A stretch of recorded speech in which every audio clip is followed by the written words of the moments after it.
and welcome to Mock the Week. I'm Dara Green. Joining me this week are Andy Parsons, Holly Walsh and Josh Widdicombe, Chris Addison, Hugh Dennis and Gary Delaney.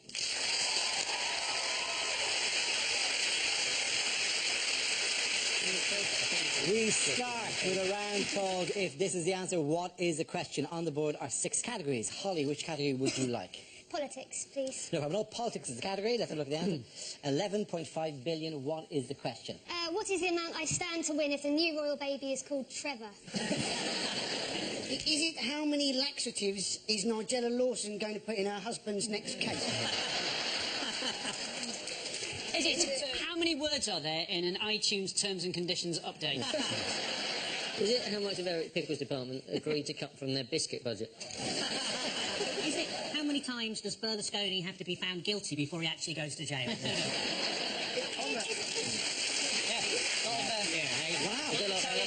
it how many times a day do I currently have to listen to Get Lucky by Daft Punk?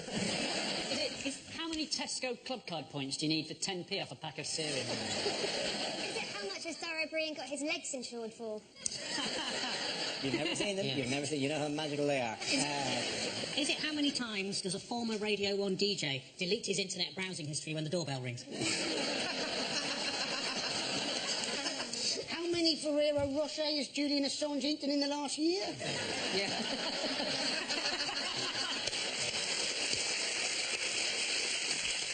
Is it quite simply, think of a number?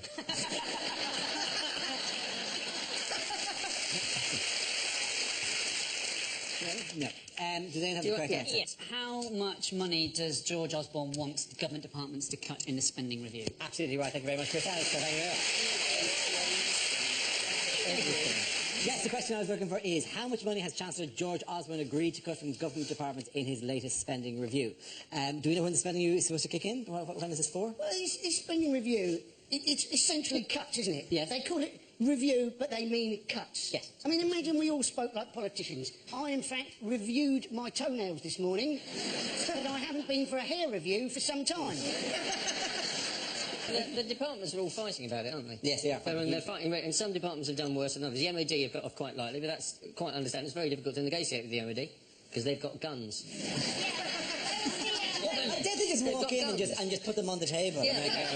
Or spin them? That'd be particularly impressive. They said, oh, I'm quite happy to negotiate this. Yeah. You know what Pick a number. other departments got off really lightly. I mean, nothing happened yet again to the Ministry of Sound. And you should have seen their Christmas party last year. It was massive. I think they're not kind of thinking it through. There's easy ways to save money. I was a student. That's who you go to. Like, I just think Osborne would make a massive bolognese. That'll get you through for like a year. And then I think Britain would save a lot of money if, say, we just got really drunk before you went out. That saves you a lot of money. And, like, if you just gave us his Orange Wednesdays codes, that'd save us a lot of money. Did you see the cartoon that George Osborne voiced about this, to explain what the cuts will involve? Is it Tory Story?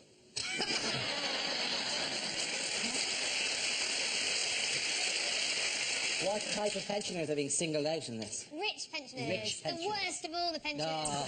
And how do we know which ones are rich? How do we possibly estimate? Have they got a blue light underneath their trolley? No, that is Dave's not rich. Dave's pensions what talk like that, yeah? Yeah. There'll be people going, can I have my pension, yeah, blood, yeah? Besides, like, totally needing some beans and that. So what they need to do, the government, they've got to cut stuff, and they've just got to think out of the box, haven't they? So they could, in fact, cut old age benefits and cut youth unemployment if they did the very logical thing, which is allow old people to burn young people. They're just not thinking. They're just not thinking. Right. They're not thinking. Why did that not come from them? I think there's somewhere there's a dry whiteboard with that written and a line gone through it. There's somebody went. Let the weak die and burn young people. No, don't rub it off. Just put a line through it. It might come back. We're just going to put a pin in that one, and we might come back to it again. By the way, what did Labour say they would do about these cuts if they win the next election, which takes place before these cuts go away? He said he would keep them exactly the same. There's only one policy he's going to change, he said, and that was immigration policy, and that is basically to prevent his brother from coming back from In other news, who proposed a singing duet with George Osborne recently? It was a soul singer, wasn't it? An American soul singer called Jeffrey Osborne. Jeffrey Osborne, And the reason he did it was because at the G8 last week, Obama kept on calling George Osborne Jeffrey. He did it throughout the meeting. Three times in a meeting. 3 times in a meeting he called him Jeffrey, because he got very, very confused. I don't know how he confused him with a soul singer, because everyone knows George has no soul. But the worst bit was that he called Osborne Jeffrey, and he called Cameron and Clegg Zippy and Bungle. I think Obama's just getting revenge for the time that Prince Philip called him waiter. It's not someone cool. I would worry now if I met Barack Obama that he would call me Anne. Yeah. I look like Anne Widdecombe, no.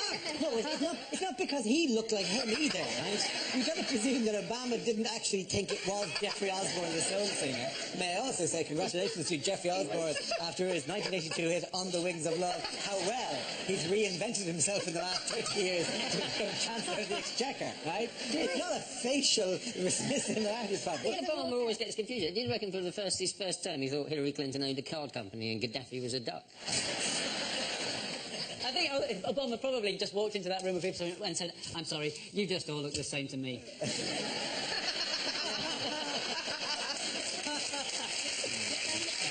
In other news, which former European leader is facing doing jail time? I'm hoping it's Hitler.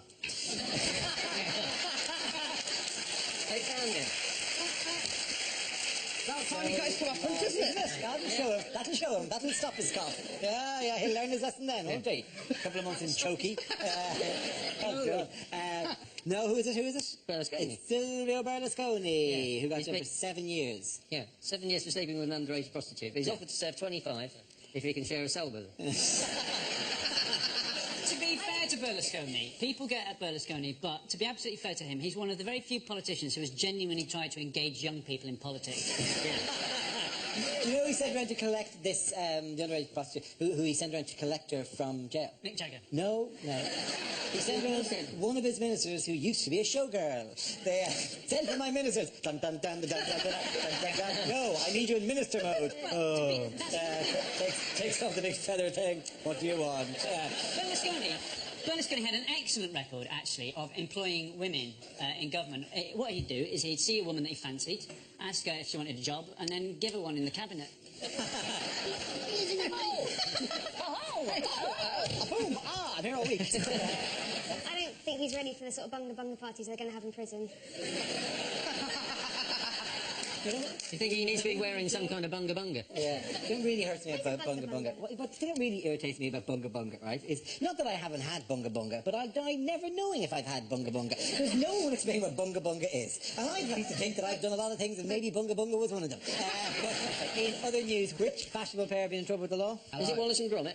Yes. It's Dolce & Gabbana. It is Dolce & Gabbana. Why are Dolce & Gabbana? They've been convicted of tax fraud in Italy, which is like being convicted of paying for underage sex in Italy. I think this is a great example of the trickle-down effect of high fashion, because they actually committed tax evasion in 2005, and only now has it hit the high street. Yeah. At the end of that round, the points go to Josh, Holly and Andy. Our next round is called Newsreel. We play in a recent piece of footage featuring people in the news and ask you to suggest what might be being said. This week's clip features David Cameron. Oh, I love being out and about campaigning. It's a chance for us to get to know genuine voters on the doorstep and find out what they think about our policies. So tell me, sir, what do you feel about gay marriage? What, to you? Piss off! No, I didn't. Do you mind if we just step up here for a minute? Just got a small chore to do. There we go. That's Boris's house. I'm just popping a dog turd through the door. Anyway, I think that's enough campaigning for now. I've a bit tired. Haven't had a holiday since Ibiza. That's nearly 3 weeks ago, so... Oh, hello! Yeah, it's good, isn't it? It's a chance for me to show that I'm not a geek. Yeah, that's right, David. Ed, sorry. Yes, I'm not a geek. I tell you what, though. Why there's so many leaves, but there's only one tree? I think perhaps we should just get on with campaign. Maybe we should go in here. Oh, good, the shop. I can buy some Sinex. Yeah. Hello, I'm the... Oh, there's no need for you to introduce yourself, young man. I know exactly who you are. You're from Wallace and Gromit. Anyway, welcome to Liberal Democrat HQ. This is a very important thing. We're stuffing thousands of envelopes with my job applications for when I lose my seat in the next election. Hello, Nigel Farage here. I drive a big purple bus. That's a euphemism. Anyway, people understand UKIP's policy on immigration, but we have others. I believe, for example, that all British people should be allowed, like me, to dip their clothes in mustard. Well, done, you did it! Now we play a round called Wheel I Am. This game involves Andy, Gary and Josh. So if you could make your way to the performance area, please. This round is a stand-up challenge. I launch the wheel of news, and whoever chooses to stop, one of our performers will step forward and talk about that subject. The winner is whoever I think is the funniest. Okay, here we go. Let's have the first topic. Let's spin the wheel. The first topic is science and technology. Who wants to come in on that? Any questions? I quite fancy being a wind farmer. No, because I think out of all the farmer jobs, it's got to be the easiest, isn't it? You know, cock crows, wake up, out of bed, check the wind's blowing, yes it is, brilliant, back to bed again. Alternatively, you know, cock crows, out of bed, wind's not blowing, sod all I can do about it, back to bed again. Because they never actually invent what you want them to invent. I am still waiting for a decent alarm clock, yeah? Maybe one that doesn't, in fact, alarm you, right? Maybe one that just nudges you awake, right? Gives you a little cuddle, makes you a cup of tea, a little tickle downstairs, then phones up work, so you can't come in. Thank you very much, Andy Parkland. Okay, the next subject, please. Our next subject is charity. Who wants to go next? Joshua. Charity work doesn't always go well. I had a situation when I was 10 and my school was raising money for the local church roof, because it's always the church roof. I don't know what the problem is with church roofs. So they're spending the money elsewhere. You're going, yeah, well, the roof's ruined, but we've just installed a hot tub, so come and praise the Lord in there. We all had to do different things, and me and my best friend Thomas decided what we were going to do. We were going to walk the 3 miles to our nearest market town, wearing Wellington boots full of custard. Right? We thought this would be good. And it would have been good, but for one small issue, which was when preparing the custard for the Wellington boot, my mum didn't think that we might want it served at a lower temperature. And you serve it on an apple crumble. I tell you now, there are a few things in your life more terrifying than looking at your Wellington boots and seeing them steaming at the entrance to stars in their eyes. I said, I'm not putting my foot in there, that's boiling hot. Mum said, isn't that the challenge? No, that is not the challenge. I don't know if you ever put your foot in a Wellington boot of boiling hot custard. A few of you might have. Well, is it similar to a hot bath? With a hot bath, it goes something like this. It goes, that is too hot. With a Wellington boot of boiling hot custard, more like this. That is too hot. And suctioned on. Like a medieval torture devised by the Chuckle Brothers. Yeah, this is doubly humiliating, so I've had to go in 3 times to break the skin on the custard. Thank you very much, Josh. Welcome. Okay, that leaves us with Gary. Let's see what topic you've been left. Let's spin the wheel. And the topic is education. One time at school I lost my thesaurus. I couldn't find the words to describe how upset I was.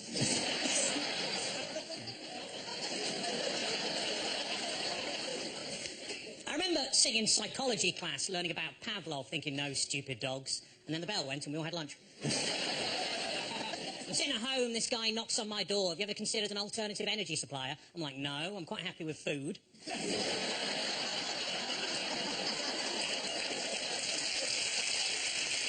That'll be a tough job, going around door to door encouraging people to photosynthesize. I can give you the leading cause of anaphylactic shock in a nutshell. I've got the memory of an elephant. I remember one time I went to the zoo and saw an elephant.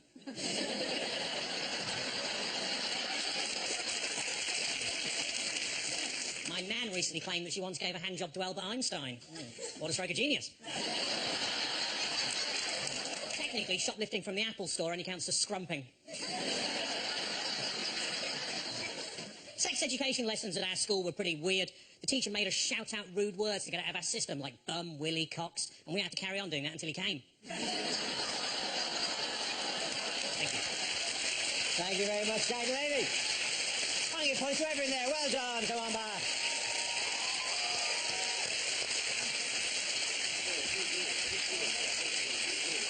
Now we play a round called Picture of the Week. I show the panel a topical image and ask them to tell me what is happening. So, teens, what is going on here? Have they revealed the new title sequence to Dad's Army? Are you sure it's not the new EasyJet route from London to Glasgow? they wish it were. Is it a route from Hawaii to Ecuador made longer to accommodate the length of new in-flight movie The Hobbit? Is this a carbon footprint of a fair trade grape?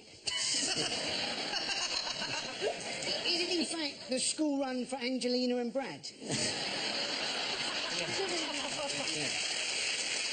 Is it the new route for stacking over Heathrow? Is it places EasyJet consider as London? Yeah, you know the correct answer. Is this an American estimating where Europe is? Somewhere... It's the route that Edward Snowden is attempting to take to avoid US justice. That's absolutely right. Thank you very much, Jack. This is the escape route that whistleblower Edward Snowden planned to take after he left the United States. Snowden first flew from his home in Hawaii to Hong Kong, where he leaked secrets before escaping to Moscow.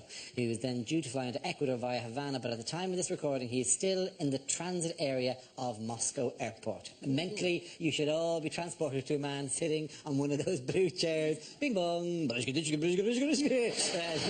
Havana, bing bong. He's sitting there, just, you know. Just him and a lot of people in trench coats and trilbies. Newspapers with eye holes cut out. Bing bong. Bing bong. Okay. I don't know. They're kind of struggling to catch him as he comes off the plane. I've got a plan. Have they tried standing there with a board with Edward Snowden written on it, just standing there? He said he was relieved to land in Moscow, but then he was flying Aeroflot. So I should imagine everybody was relieved to land in Moscow. Ah, poor Aeroflot. John, I flew Aeroflot once from... When I was a student, I flew Aeroflot from Beijing to Moscow. And I sat next to a bloke who had a mole, and he had a hair growing out of his mole, which was brushing against my face. If you had to flee, if you did actually reveal things, where would you, you know, it's very difficult to find somewhere you could go, but if you were to lie low... Devon. Leicester. Devon. Leicester. No one would ever look for you in Leicester. See, I love that. I love that. I mean, face it, Richard III, he was there for ages. He was literally lying low. Yes, I lie low. One of the things to my wife was, where would you go? You had to lie low. She went, probably my parents' house. I was going, you're not getting the immediacy I'm trying to get across here, She right? thought you said, where would you go if you wanted to lie low? There were loads of jobs. The flight that he was supposed to take, you know what seat he was in? 17A. Yes, it was 17. 205. That's Airflot seat 17A. That he's supposed to be there. Did he sit next to a man with a massive mole and a hair growing in it? He is the massive mole.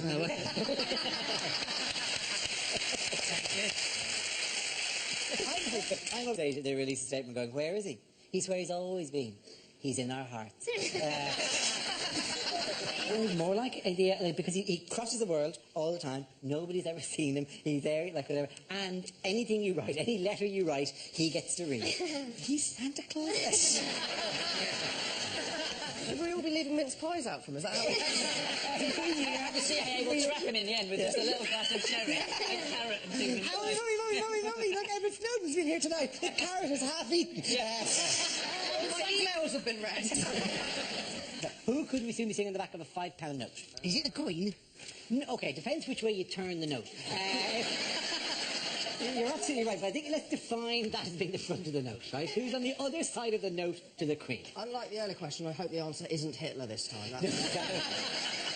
It's at the moment, it's someone called Elizabeth Fry, isn't it? Yes, it Who is. is, I think, Stephen's mother or the person who invented Turkish Delight. Churchill is going to be on it, and there's been a bit of controversy because he's knocking off a lady, Elizabeth Fry. And if he was From the note, rather than getting it. that'd be a hell of a note, though, wouldn't it? You fold it a certain way, they start doing it.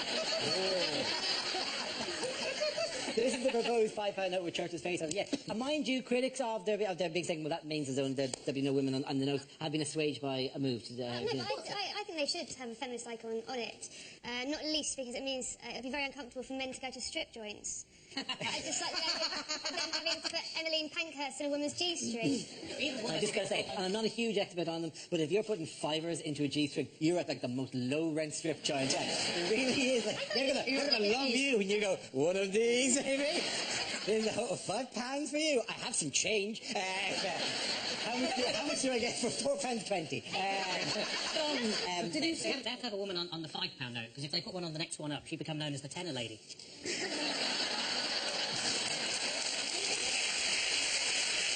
if you were governor of the Bank of England and it was your choice who goes on the notes, wouldn't you have a bit more fun than that when you go fiver? That's me and Menorca. There, Turner, that's me meeting Kofi Annan. 20, naked lady. How did that get in there? 50, me and Jeff Boycott. That may list off some of the other prototypes that are included for the month, because this is an ongoing debate because they change them all the time. Yeah. For the fiver, the initial plan was to have this.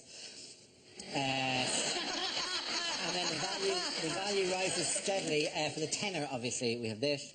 Particularly jaunty face, 20 quid. That actually works. That actually shockingly does. That really means something. That would stop you spending that. That's There's no way you put that down. No, No, I have to keep that because he won't. Put that back in your pocket. Obviously, there are issues of nationhood and nationality. So this is the €50 note, which was the original. You look a bit like Gorbachev with that fine.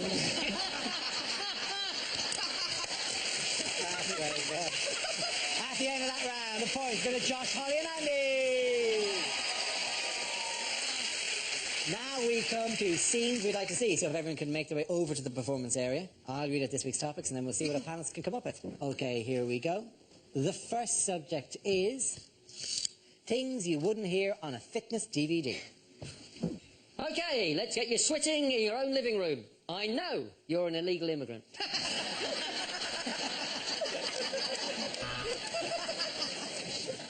Today we're going to work on our 3 problem areas. That's bums, tums and Afghanistan. Do you want rock-hard buns? Then you need to get to Greg's at around 5 o'clock in the afternoon. Really stretch it out. Come on, really stretch it out. You're nearly there. Can you feel the burn? Can you? Good. OK, now you've got your leotard on, we can do the exercise. So that's 3 minutes in, and it's time to wave goodbye to our American viewers. Hi, I'm Il McPherson, and welcome to Wankercise.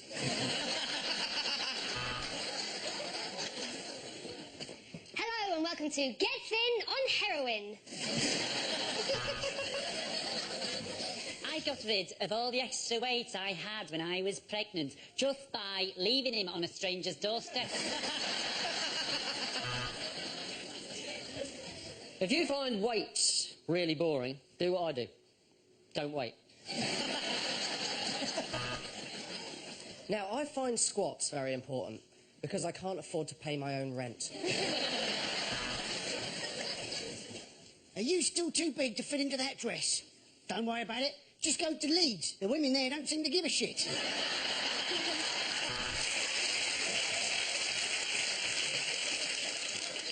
And now I can completely fit into the bikini. Of course, sometimes my cock flops out, but yeah.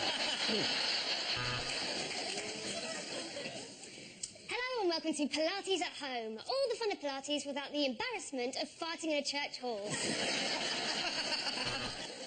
Hello, and welcome to Dara O'Brien's Bunga Bunga workout.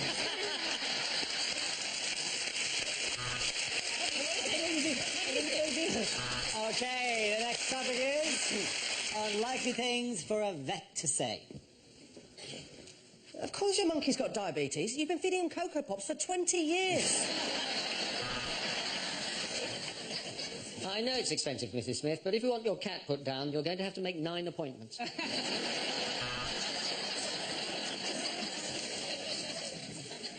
No, I'm afraid Timmy won't be coming out of hibernation soon, and that's because he's not actually a tortoise, he's a Freybentos pie. So what I'm going to do is I'm going to cut open the stomach of your Rottweiler, and hopefully I'll have both of us out of here in no time.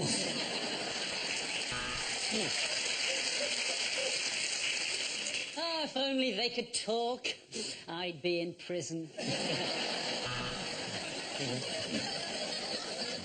The bad news is we've had to chop off one of Fido's legs, but the good news is you put roller skates on him, that's 3 million hits on YouTube right there. You're right, Mrs. Thomas. This is the first beaver I've seen. Now, what pet have you brought in?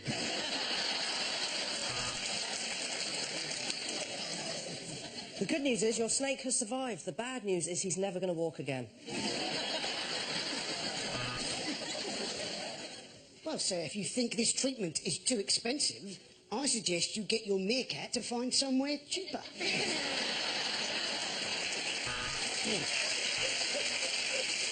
Well, yes, your horse is a little bit overweight, but it's nothing to worry about. Oh, it's a dog.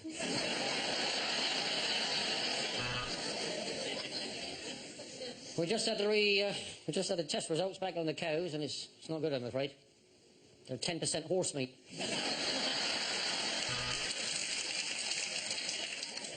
I'm afraid it's dead, Mr. Forsyth, but I would say maybe you shouldn't have kept it on your head for so long. I'm afraid I'm going to have to put your dog down. Rover, you're a fat, lazy arsehole who couldn't catch a stick to save his life.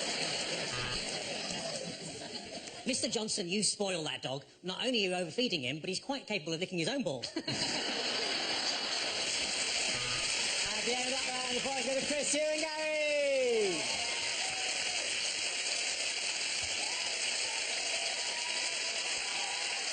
And that's the end of the show. This week's winners are Joshua Lacombe, Holly Walsh and Annie Parsons. Commiserations to Chris Allison, Hugh Dennis and Gary Delaney. Thanks for watching. I'm Darwin. Good night.